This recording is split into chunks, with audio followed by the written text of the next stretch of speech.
በዚህ ዘመን አስተዋይ የሚሆን ዝም ይላል ዝም ይላል። ጌታ ሆይ አብዛልን ማስተዋል። ጌታ ምሕረት ይግነንልኝ በድል ጨርሼ ቆማለሁ በድል ጨርሼ ቆማለሁ።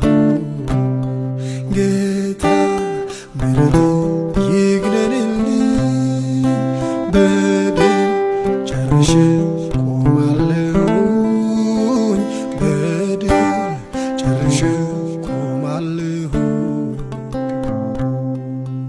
አንዳንድ ላለሁ ቶሎ አልፎልኝ የሽምግልናን ዕድሜን ባየሁት ዝም ብዬ አይደለም እንዲህ ማለቴ የቀኑን ክፋት ነው በማየቴ